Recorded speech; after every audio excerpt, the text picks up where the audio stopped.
మీరు విజయవాడ, గుంటూరు అలాగే కొన్ని బ్రాంచెస్ లో మీ అనుభవాలు చెప్పారు సార్. ఇంకా మిగిలిన బ్రాంచ్ లో చాలా బ్రాంచ్ల్లో చేశారు. ఆ అనుభవాలు ఇంకేమైనా ఉన్నాయా? ఆ అనుభవాలు ఏమైనా చెప్తారా మాకోసం? చాలా ఉన్నాయండి. ప్రతి బ్రాంచ్ కి ఆ బ్రాంచ్ స్పెసిఫిక్ ఎగ్జాంపుల్స్ ఉన్నాయండి. ముఖ్యంగా నేను గుంటూరులో స్టెల్లార్ పర్ఫార్మెన్స్ చేసిన తర్వాత నాకు జీవిత సత్యాలు కొన్ని బోధపడినాయండి. నేను తర్వాత విశాఖపట్నం వెళ్ళాను, అనకాపల్లిలో చేశాను. అసూయ, ద్వేషం అనేవి మనిషికి తోబుట్టువులమ్మ. అవి మనస్సుని కలుషితం చేసే ఉపద్రవాలు. ఒక మనిషి ఔన్నత్యాన్ని చూసి, ఎదుగుదలను చూసి అసూయ పడటం అనేది సంకుచిత మనస్తత్వం.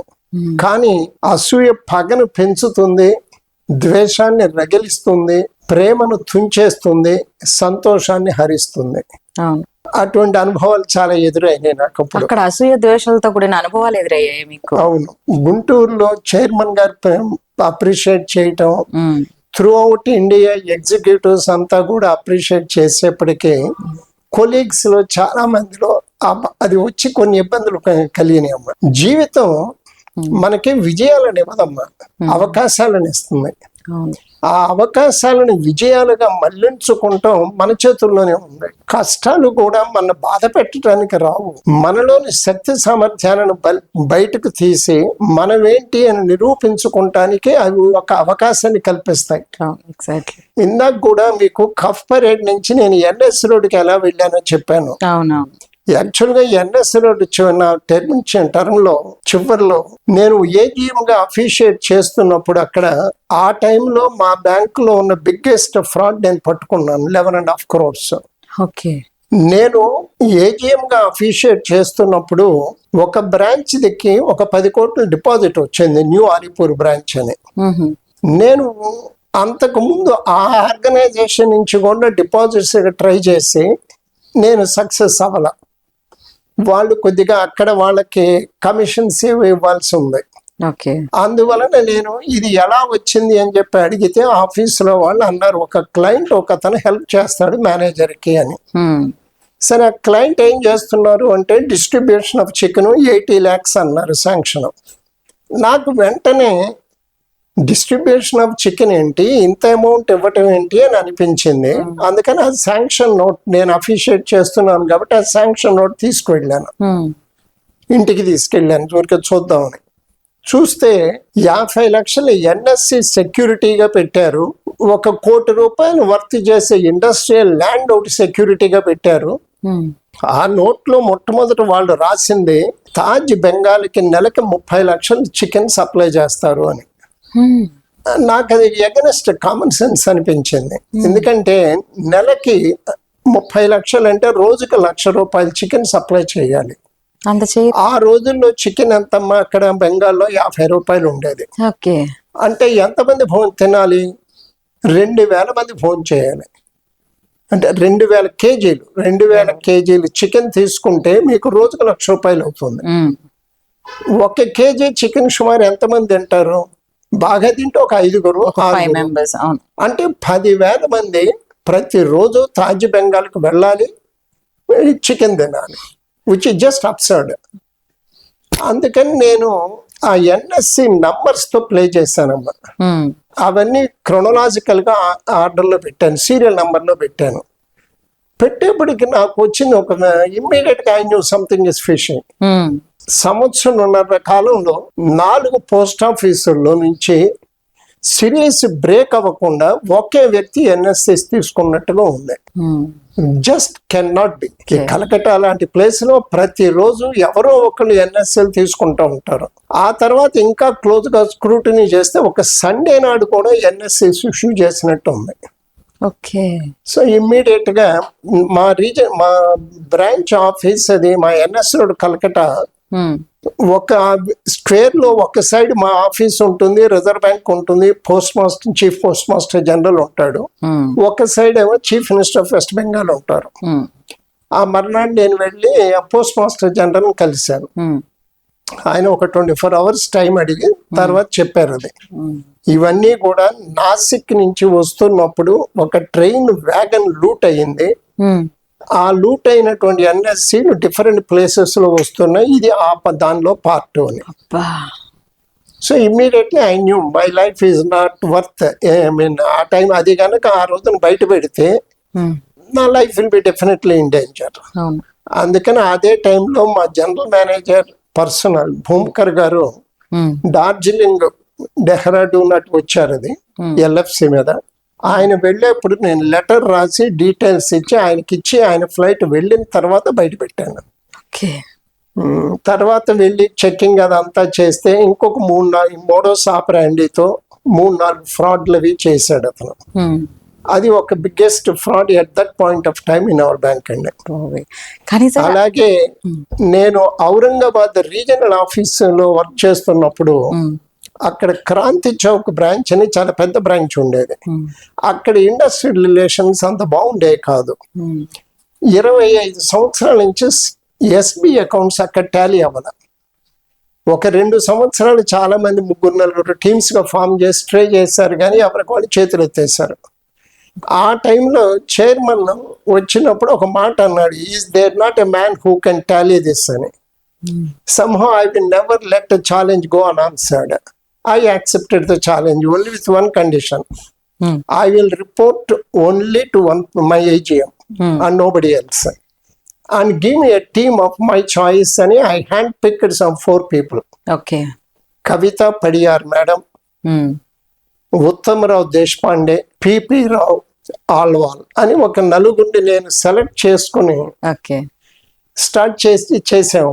మొట్టమొదటి చేసిన పని ఏమిటి అంటే షార్ట్ నిక్కర్లు లేకపోతే రఫ్ ఇవి వేసుకుని మొత్తం రికార్డ్ అంతా కూడా ప్రాపర్గా దాన్ని స్టోర్ చేసాం. అంటే మీకు వోచర్స్ ఉంటాయి, లెడ్జర్స్ ఉంటాయి. లెడ్జర్స్ దగ్గర 160 లెడ్జర్స్ ఉంటాయి మా మాన్యువల్ లెడ్జర్ లో. ఇప్పుడు మళ్ళీ కంప్యూటరైజేషన్ కాదు. మరి చేసుకోవాలన్నా ఇక పెద్ద పెద్ద ఆ లెడ్జర్స్ చూడాలి. సబ్సిడరీస్, ప్రోగ్రెసివ్స్, బ్యాలెన్స్ బుక్స్ మొత్తం ఆ 25 సంవత్సరాల రికార్డు ఏది కావాలన్నా 1 నిమిషంలో తీసేట్టుగా ఒక పెద్ద హాల్ అంటే అరేంజ్ చేసాం. అది 25 సంవత్సరాల రికార్డు. అదంతా దుమ్ము ధూళి ఉంటుందమ్మా. మొత్తం క్లీన్ చేస్తే అది 1 వీక్ పట్టింది. ఆ తర్వాత ఇక మేము వర్క్ చేసాం. ఎవరికి వాళ్ళు కూడా ఇది నా ఛాలెంజ్ అనుకుని చేశారు. ఇది ఒక 4.5 నెలల్లో అది టాలీ చేశాం. సినిమాటిక్ లాగా అంతేనమ్మా. అది యాక్చువల్గా చాలా ఫన్నీ ఇన్సిడెంట్స్ జరిగినాయి. దాంట్లో ఒక ఎస్ఐ ఒక ఆయనక మా బ్యాంక్ అన్నప్పుడు 25,000 అతను అప్పు అడిగాడు. లోన్ అడిగితే ఇవ్వలేదట. ఆ మర్నాడు లోన్ ఇవ్వలేదు అన్న తర్వాత ఆయన అకౌంట్ లో 30,000 ఉన్నాయి. ఇదే ఈ మిస్టేక్స్ బ్యాలెన్సింగ్ అవ్వక ఒక దాంట్లో పడాల్సింది ఇంకో దాంట్లో పడటం. అడ్జస్ట్ చేస్తారు. అట్లా అడ్జస్ట్ కూడా కాదమ్మా అది. అంటే ఇప్పుడు నంబరు 1198 ఉందమ్మా. ఒక్కొక్కసారి ఏంటంటే వీళ్ళు ఫిగర్ సరిగ్గా రాయరు, దాన్ని 9,998 రాస్తారు. లేకపోతే 11, 9, 8 5 లాగా అనిపిస్తుంది. See, a fool can do a mistake in so many ways which a wise man cannot answer. ఆ విధంగా ఫన్నీ మిస్టేక్స్ అయ్యి ఆయన అకౌంట్ లో 30,000 వెళ్ళినాయి. ఆయన కామ్ గా దాన్ని వాడుకున్నాడు ప్రశాంత్. తర్వాత మళ్ళీ నెల 1,000 రూపాయలు పెట్టి మళ్ళీ దాంట్లో కట్టేశాడు. నేను ఇది టాలీ ఇది రికవరీ చేయటానికని వెళ్ళినప్పుడు టాలీ అయిన తర్వాత ఆయన ఫోన్ చేస్తే, నేను 22 సంవత్సరాల నుంచి వెయిట్ చేస్తున్నాను, ఈ బ్యాంక్ వాళ్ళు ఎవరన్నా వచ్చి నా దగ్గర అడుగుతారేమోనండి. అట్లా కొన్ని ఫన్నీ ఇన్సిడెంట్స్ ఉంటాయమ్మా. ఓకే సరే, ఎప్పుడు మీరు ఫ్రాడ్స్ పట్టుకోవడం రికవరీ చేయడం కాకుండా అసలు మీరు బేసిక్ గా లెండింగ్ కదా, లెండింగ్ కూడా చేసేవారా? అసలు నా బేసిక్ వర్కే అదమ్మా. ఇప్పుడు నేను రిటైర్ అయ్యి 12 ఏళ్ళు అయింది. ఇప్పటికే 25-30 ఏళ్ల నుంచి నాతో పరిచయం ఉన్న క్లయింట్స్ ఏ దసరాకో దీపావళికో గుర్తు చేసుకొని కార్డు పంపిస్తారు. చాలా సంతోషం అనిపిస్తుంది. మీకు నెల్లూరు ఇప్పుడు రవీంద్ర భారతి ఎడ్యుకేషనల్ ఇన్స్టిట్యూషన్స్ ఉన్నాయి. అది నేను ఫైనాన్స్ చేశాను. అది సుబ్రహ్మణ్యం గారు ఆయన మణి అంటారు. అది మేము ఇవ్వకముందు ఆయన జస్ట్ ఒక 7-8 బ్రాంచెస్ ఉండే. ఇవాళ ఆయన నా ఉద్దేశం 5 స్టేట్స్ లో ఉన్నాడు. ఆయన 300కి పైన బ్రాంచెస్ ఉన్నాయి. అలాగే తిరుపతిలోనమ్మా పెద్దిరెడ్డి రామచంద్రారెడ్డి గారు మామూలుగా నెంబర్ 2గా ఉండేవారు జగన్ రెడ్డి గారి ప్రభుత్వంలో. ఆయన అకౌంట్ మా దగ్గరే ఉండేది. ఆయన్ని నేను ఒకసారి అడిగాను, ఏమండి మీకు ఇంత బలగం ఉంది తిరుపతిలో, మీరేంటి అసలు టెంపుల్ తిరుమల తిరుపతి దేవస్థానం వర్క్స్ ఏమి చేయరని. వారు ఒకటే అన్నారు, ఇది ఒక కాంట్రాక్ట్ బిజినెస్ చేసినప్పుడు కొన్ని విషయాల్లో కాంప్రమైజ్ అవ్వాల్సింది డెఫినెట్ గా అవుతుందండి. దేవుడి డబ్బుల్ని అలా చేయటం నాకు ఇష్టం లేదండి, అందుకే నేను ఏ వర్క్స్ చేయను అని. అలాగే హైదరాబాద్ లో మల్లారెడ్డి గారు అండి, మల్లారెడ్డి గారు ఆయన అప్పుడు దాకా ఎవరి దగ్గర అసలు లోన్ తీసుకోలే. మొట్టమొదటి నేను కలిసినప్పుడు ఆయన ఒకళ్ళు డౌన్ టు ఎర్త్ పాల వ్యాపారం చేసి గా పైకి వచ్చి ఒక 10,000 మంది స్టూడెంట్స్ వాళ్ళు చదివిస్తున్నారు. ఆయన హాస్పిటల్లో కానీ యూనివర్సిటీలో కానీ. నేను వెళ్ళి మాట్లాడినప్పుడు నీ పవర్ ఎంత అన్నారు ఆయన. అంటే నేను చెప్పాను, అదే నా లిమిట్ శాంక్షన్ చేసే పవర్ అనేది కొంత ఉంటుంది, కొంత నాకు రికమెండేషన్ పవర్ అనేది ఉంటుంది, దానికి లిమిట్ అనేది ఏమీ ఉండదు అని. నీ పవర్ లో ఉన్నంత నువ్వు ఇవ్వగలవా అన్నారు. అప్పుడు నాకు 3 crores నా పవర్ అప్పుడు. అప్పుడు నేను చెప్పాను ఆయనకు ముందే, మీకు డబ్బులు కావాలంటే చెప్పండి ఇస్తాను, మీ దగ్గర ఉన్నాయంటే నాకు డిపాజిట్ ఇవ్వండి, ఏదో ఒకటి లేకుండా మాత్రం నేను వెళ్ళను అని. అప్పుడు నవ్వి ఆయన అన్నాడు, మరి 3 కోట్లు ఇవ్వగలవా అని. వెంటనే మా క్రెడిట్ ఆఫీసర్ సుబ్బారావు గారిని, జెంటల్మెన్, ఆయన్ని పంపించి రికార్డు, మాకు ఏం ఇన్ఫర్మేషన్ కావాలో ఇవ్వటం కూడా ఆయనకి తెలియదు, వాళ్ళే రికార్డ్స్ చూసి within 24 hours we conveyed the sanction. ఆయన అప్పుడు బ్యాంకు మొదటిసారి వచ్చి అన్నాడు ఆయన. 3 కోట్ల శాంక్షన్ అయిపోయాయి. చేశాను, నా పవర్ లో ఉన్నది. సూపర్. మా క్రెడిట్ ఆఫీసర్ తీసుకున్నాం. అప్పుడు ఆయన వచ్చి అన్నాడు, ఇది ఈ మేయర్ మా రెడ్డి, జిల్లా పరిషత్ చైర్మన్ మా రెడ్డి, ఇక్కడ ఎమ్మెల్యే మా రెడ్డి, ఎంపీ మా రెడ్డి, ఎవళ్ళు చేయలేదయ్యా నాకు లోను, నువ్వేదో కృష్ణా జిల్లా కమ్మాడి వచ్చి చేసావు అని అన్నాడు ఆయన. చాలా డౌట్ ఎర్త్ మ్యాన్ ఆయన.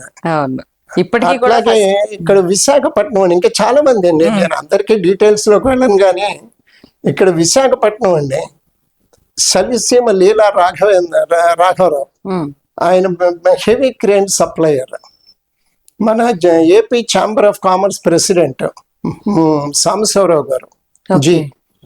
అలాగే విశాఖ ట్రేడ్స్ అని మూర్తి గారు, కంటైనర్స్, ఆయన యూరోప్ నుంచి కంటైనర్స్ తెప్పించి వాటిని మాడిఫై చేసి అటు యానం దగ్గర కానీ పోర్ట్ ట్రస్ట్, డాక్ యార్డ్ వాటిల్లో కూడా టెంపరీగా ఇమ్మీడియట్ గా ఆఫీస్ ఎస్టాబ్లిష్ చేస్తూ ఉంటారు. ఇప్పుడు విజయవాడ ఉంది, విజయవాడలో రాజేష్ బాయన Sivaramakrishna Arya biggest veterinary dealer. అలాగే Srikakulam Chandrasekhararao garu ACC cement C&F dealer, ఆయన గోడౌన్స్ దగ్గరికి రైల్వే స్లైడింగ్స్ వస్తాయి, బిగ్గెస్ట్ శానిటరీ డీలర్, వాళ్ళ అబ్బాయి అయ్యప్ప, వీళ్ళు ఇటువంటి వాళ్ళు మామూలుగా. అలాగే హరికరణ్, అతనికి కూడా చాలా ఇంట్రెస్టింగ్ కథ అండి హరికరణ్ అవుతుంది. అతనికి 18 లక్షల శాలరీ ఉండేది లండన్ లో. వాళ్ళ నాన్నగారికి లివర్ ట్రాన్స్ప్లాంట్ చేయాలని, లివర్ ఇవ్వాలని వచ్చాడు. ఆపరేషన్ థియేటర్ లో ఆయన ఆపరేషన్ ప్రోగ్రెస్ అవుతున్నప్పుడు ఆయన చనిపోయారు. అప్పుడు ఆయన మదర్ ఒక్కళ్ళే ఉన్నారు, ఒక్కడే అబ్బాయి కదా అనే ఉద్దేశంతో ఇక్కడే యూనిట్ ఏదైనా స్టార్ట్ చేద్దామని హనుమాన్ జంక్షన్ లో ఒక బ్యాంక్ తో పాపం సంవత్సరం తిప్పారు ఆయన. ఇక ఆయన ఫ్రస్ట్రేషన్తో వెళ్ళిపోవాలనుకునే టైంలో ఆయన స్నేహితుడు ఒకడు, మా ఎగ్జిస్టింగ్ క్లయింట్ జయప్రకాష్, ఆయన పియాజియో డీలర్, ఆయన రిఫర్ చేస్తే ఆయనతో మాట్లాడి with-in a week I have sanction. ఆయన దాంట్లో హనుమాన్ జంక్షన్ దగ్గరే ఒక యూనిట్ పెట్టారు, తర్వాత కోడూరుపాడు దగ్గర సెకండ్ యూనిట్ పెట్టారు, ఆ తర్వాత 650 crores తో ఆరిగోళంలో మన ఆక్వా ఫీడ్ ప్లాంట్ పెట్టారు, నియర్లీ 3,000 crores turnover. కాకినాడలో కూడా అలాగే పెద్ద ఆర్కిటెక్ట్ అండ్ బిల్డర్ చంద్రశేఖర్. నాకు ఇంకా చాలా సంతోషం ఇచ్చింది అనకాపల్లి అమ్మ. అనకాపల్లిలో కర్రీ జోగినాయుడు అని ఒక live wire post graduate in sociology, అతను దగ్గర 30,000 మంది మహిళల్ని సొసైటీస్ గా ఫామ్ చేశాడమ్మా, షేర్ మ్యాట్స్ అని. ఈ మిల్లెట్స్ అవన్నీ కూడా చేస్తా ఉంటారు, అతను చాలా యాక్టివిటీస్ చేస్తాడు. అది శారదా వ్యాలీ డెవలప్మెంట్ సొసైటీ అని. నేను 1990లో మే 10వ తారీఖున శారదా నదికి వరదలు వచ్చినప్పుడు మా అడాప్టెడ్ విలేజ్ తగరంపూడి, నేను అప్పుడు నా దగ్గర ఒక wonderful agriculture field officer Cherukuri Narayana Swamy garu అని ఉండేవారు. మేమిద్దరం వెళ్ళాం. ఆ వర్షం మోకాళ్ళు లోతు నడుం దాకా వచ్చిన నీళ్లలో గుండా మేమే మొట్టమొదట అసలు బయట నుంచి ఆ ఊరికి వెళ్ళింది వరదలు తగ్గిన తర్వాత. ఆ పొజిషన్ చూసి విత్ ఇన్ 1 వీక్ ప్రతి ఒక్కరికి విలేజ్ లో పన్ను వదిలిపెట్టకుండా అందరికి కూడా ఫైనాన్స్ చేసామమ్మా. ఉన్న లోన్స్ రీషెడ్యూల్ చేసి మళ్ళీ కొత్త లోన్స్ ఇచ్చాం. పవర్స్ ఉంటాయి బ్యాంక్స్ కి, కానీ ఎవరు ఇంప్లిమెంట్ చేయరు. ఆ టైంలో వాళ్ళ డాక్యుమెంటేషన్ కూడా వాళ్ళు బ్యాంకుకి రావాలంటే ఇబ్బంది పడతారని మా నారాయణ స్వామి గారు ఒక క్లర్క్ ను తీసుకుని వెళ్ళి ఆ ఊళ్ళోనే డాక్యుమెంటేషన్ చేయించేసి వాళ్ళకి ఇచ్చామమ్మా.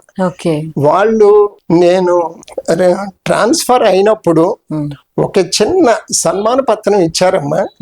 అది నాకు ఇప్పటికీ కూడా ఎంతో, అది చూసినప్పుడు అనిపిస్తుంది బ్యాంక్ వర్క్ అనేది ఎంత గొప్ప పని అని. ఎందుకంటే వాళ్ళ అప్రిసియేషన్ ఇచ్చినప్పుడు ఒక చిన్న మాట అయినా గానీ మన వర్క్ కి ఇది కదా అనేది అనిపిస్తుంది కదా సార్. అంతే కదమ్మా. ఎవరైనా ఇబ్బందుల్లో ఉన్నప్పుడు మనం ఎక్కువ సహాయం చేయకపోయినా నేను చేతనైనంత సహాయం అనే భరోసా ఇచ్చామనుకోమ్మా, వాళ్ళకి కొన్నంత ధైర్యం వస్తుంది. అది బ్యాంకర్ ప్రతి వాళ్ళు అది మాత్రం గుర్తించాలమ్మా. దానికి అటువంటి ఆపర్చునిటీ మీకు ఇంకా ఏ జాబ్ లోనూ రాలేదు. మీ ఎక్స్పీరియన్స్ లో చాలా మందికి కూడా లోన్స్ అట్లా కూడా శాంక్షన్ చేశారు. కొందరు ఏంటంటే అంటే అన్ని డాక్యుమెంటేషన్ సరిగ్గా లేకుండా నాకు ఇంత లోన్ కావాలి, మీకు ఏదన్నా నేను ఇచ్చుకోగలను, ఇస్తాను, ఎంత అంటే అంత ఇస్తాను అని ఎప్పుడన్నా ఆఫర్ చేసిన సందర్భాలు ఉన్నాయా? అది నా దగ్గరికి అసలు యువర్ రెప్యుటేషన్ ప్రిసీడ్స్ అమ్మా. మన వెళ్లే ముందు ఎక్కడికి వెళ్ళినా కూడా ఆయన చాలా స్ట్రిక్ట్ అన్నమాట ఉంటే అసలు అటువంటి ఎవడో ధైర్యం చేయలేదు అసలు. అది ఎవడో నా దగ్గర ఎవడో ధైర్యం చేయరు. రెండోది, నేను అసలు శాంక్షన్ చేయాలి అనంటే ఉపేక్షించను మెయిన్. అది ఇమ్మీడియట్ గా నేను రియాక్ట్ అవుతాను. అది నేను గుంటూరు బ్రాంచ్ లో ఉన్నప్పుడు కూడానమ్మా, చిలకలూరుపేట కుర్రాడు కేతినేని సుభాష్ చంద్రబోస్ అని వాళ్ళు 3 ఫ్రెండ్స్ కలిసి స్టార్ట్ చేశారు. ఇప్పుడు కాటన్ క్రాప్ అంటే అది యాక్చువల్గా 2 క్రాప్స్ అమ్మా. మీకు పైన వచ్చిన కాటన్ తో టెక్స్టైల్ కి వాడతారు, స్పిన్నింగ్ జిన్నింగ్ మిల్స్ కి వాడతారు. రెండోది ఏంటంటే వేస్ట్ ప్రోడక్ట్ గా ఉంటుంది, అంటే సీడ్. ఆ సీడ్ పైన చిన్న అది కాటన్, కానీ దాన్ని లింట్ అంటారు. ఆ లింట్ అనేది ఆయన చైనాకి ఎక్స్పోర్ట్ చేసేవాడు. ఈ కాటన్ సీడ్ ని క్రష్ చేస్తే వచ్చే ఆయిల్ కూడా చాలా ఇండస్ట్రియల్ అప్లికేషన్స్ ఉంటాయి.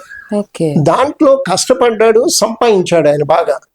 ఒక్కొక్కసారి ఆ నిర్ణయాలు విచిత్రంగా ఉంటాయి.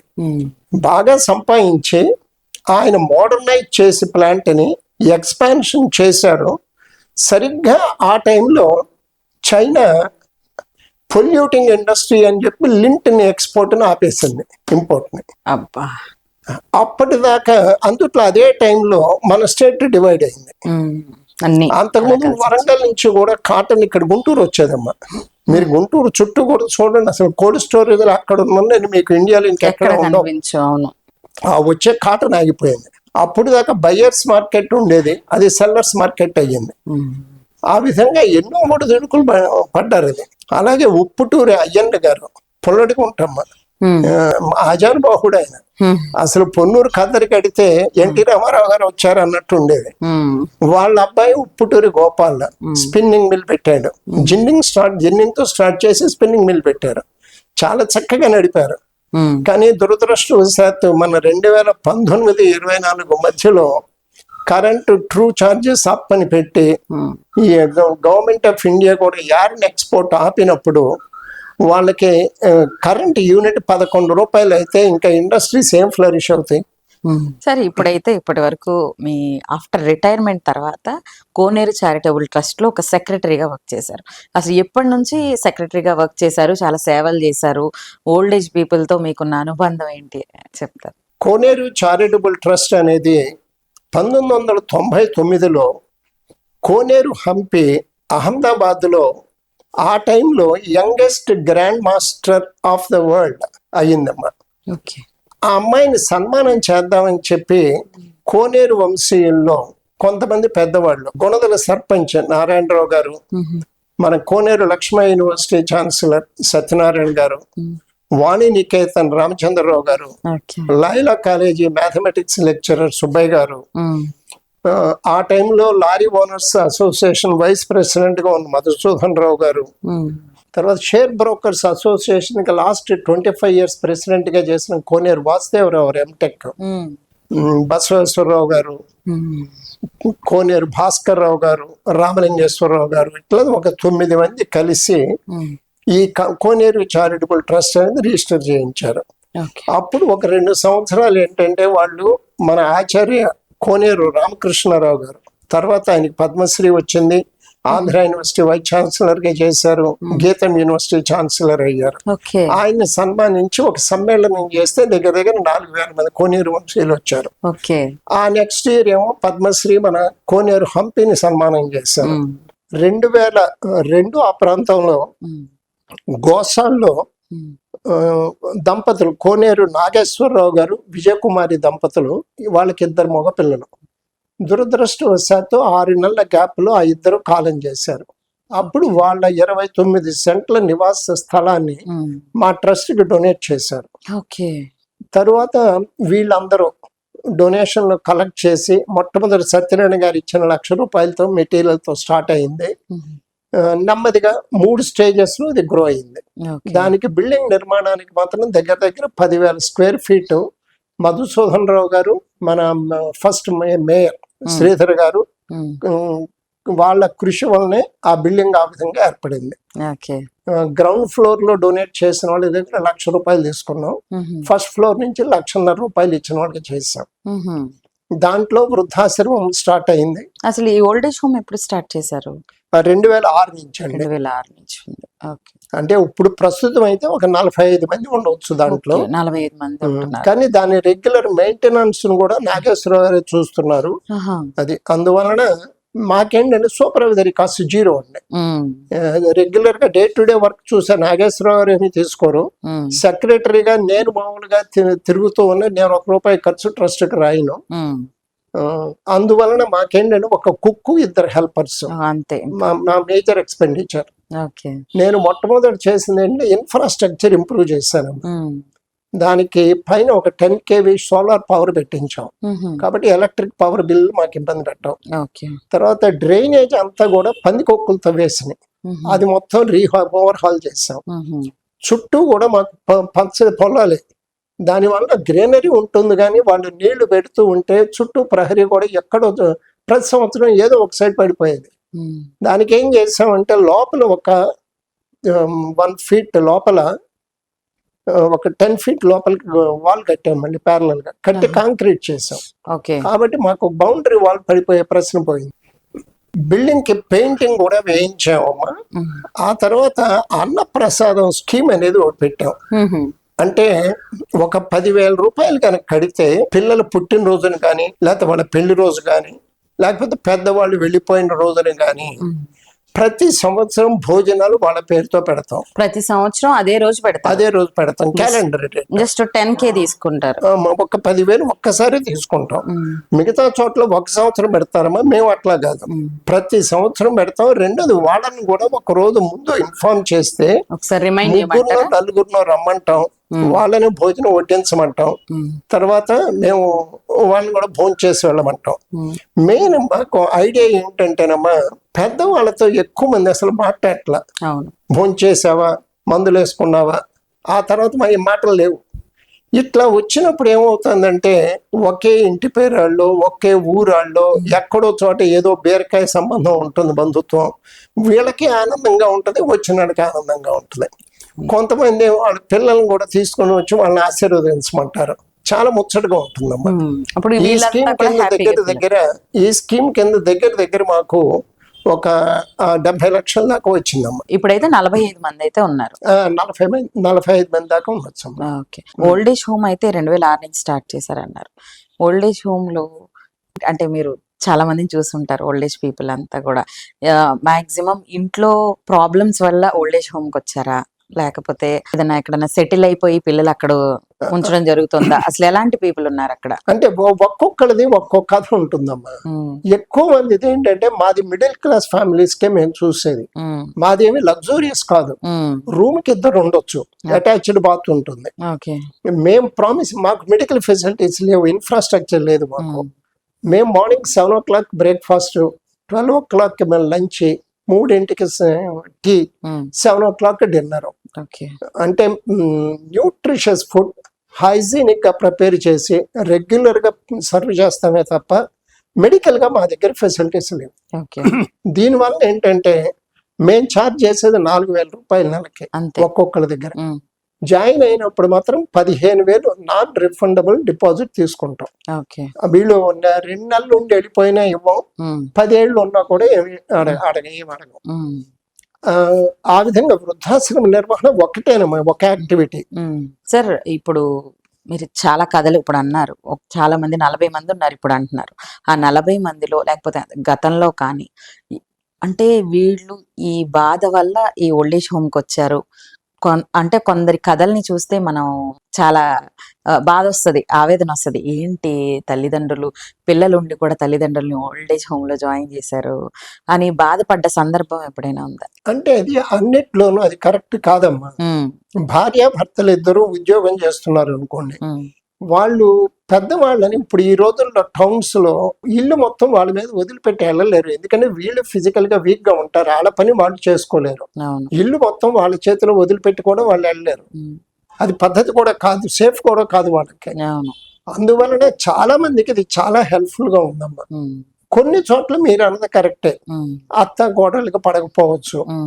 కొంతమంది ఏమో ఇప్పుడు ఫారిన్ లో పిల్లలంతా ఫారిన్ లో ఉంటారు, వాళ్ళ డెలివరీ టైంలో లేడీస్ వీళ్ళు ఒక 6 నెలలన్నా ఉండాలి. మరి ఆ టైంలో వీళ్ళని ఎట్లా ఉంచుతారు?